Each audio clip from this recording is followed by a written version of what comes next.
In these shows, the famous actress Angelina Jolie lives in an orphanage in Vietnam with her adopted child in 2007.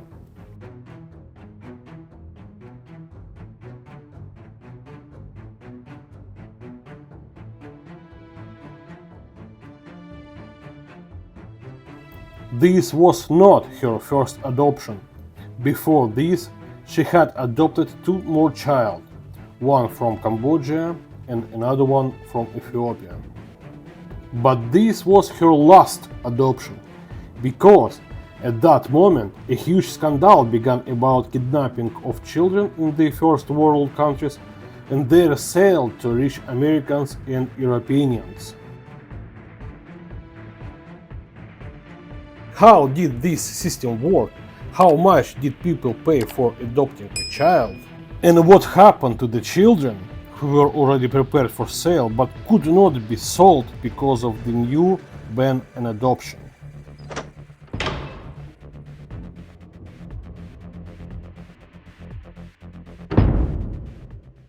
The story of human trafficking started long before Angelina Jolie left the orphanage. And sadly, this story is not over yet. African and Asian countries have always captured their own people and sold them in the slave market. The slave trade was illegal business until the United Kingdom stopped it.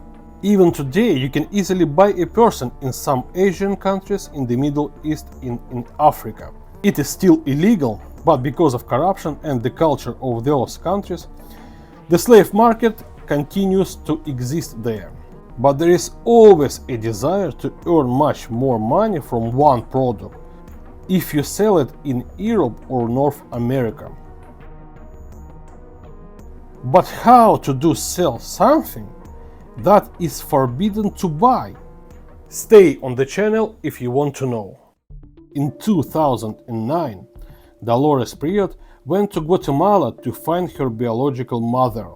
She came to the village where her mother was supposed to live according to the documents. The mother's name was Rosario Kalub Chim. Dolores found the house, went inside and met a woman there. It was Rosario's sister. After they talked, the sister was very surprised by the story.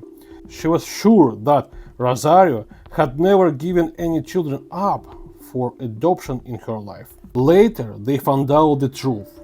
In 1984, Rosario stole a child from her neighbor, made fake documents, and sold the child for adoption in Europe. A family from Belgium took Dolores and gave her a new life.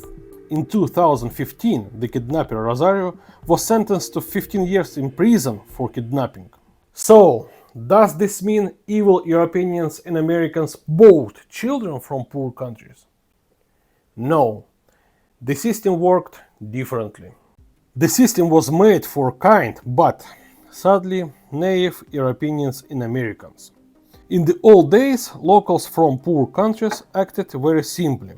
They started wars with neighboring tribes, captured the survivors, made them slaves, and sold them to Europeans at slaves markets. Then, when Europe, led by Britain, banned slavery and slave trade, the locals needed a new way to make money by selling their own people. Many years and many attempts later, around 1916, the new system started to work. Naive Europeans came to poor countries to adopt children, even though there were already many children in Europe and the USA who needed families. Europeans thought they were doing a good thing. Locals saw them an easy target to trick. When Europeans adopted children, they did not pay for a child. They paid for services. They paid for lawyers, translation, paperwork, orphanage fees, and of course a donation. In this way, Europeans were not buying a child. They were paying for documents and forced donations. They could have simply gone to the next town in their own country and adopted a child there.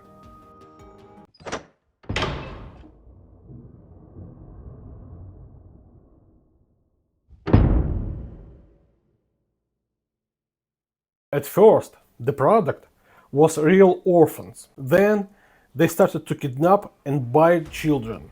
In the early 2000s, the child selling business had become huge and very expensive. The average cost for adoption in 2000 was between $20,000 and $40,000. Just the lawyer's services cost about $4,000. In reality, lawyers often organized the kidnappings themselves and looked for clients from America to sell the children. In some cases, orphanage staff and even the government took part in this, like in Guatemala. The whole adoption system was under the full government control, and the government workers ran these schemes. Now we come to the two most important and probably the scariest part of this story. First, the story of Dolores Priat is very interesting for a video or a magazine article. The poor girl was kidnapped, separated from her mother, sold, and taken to the other side of the world. The horrible truth is that only 10% of the children were real orphans or kidnapped. 90% of the children were bought. I have a cat. I would never sell him for 20 or even for 20 millions of pounds. Because he's my brother, he's my bro. How can I sell my bro? But their parents simply gave away their children for 20 pounds. Second, in the middle of the 2000s, because of all the hype, the demand for adopting children from poor countries was very high. Special people called pullers bought children and sent them to orphanage for storage. The children stayed there until they were adopted. The sellers, who called themselves, who called themselves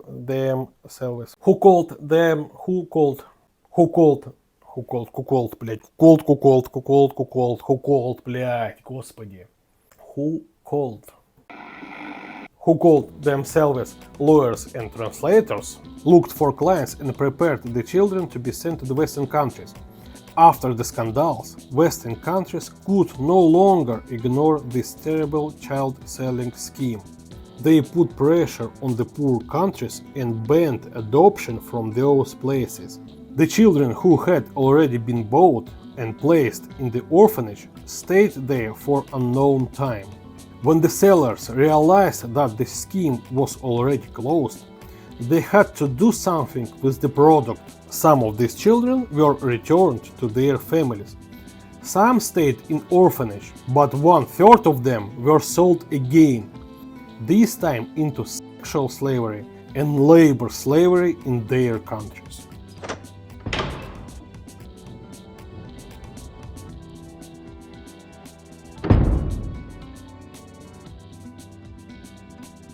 Behind the beautiful picture of saving orphans, they were often cruel child trafficking. Local people who sold their own children and Western adopters who were easy to trick took part in this scheme. If you really want to do a good thing, you don't need to fly to the other side of the world. You don't know the local culture, language, or the real situation there. It's much better to help where you live. Help your neighbors, support an orphanage in your own city, or adopt a child from the next district.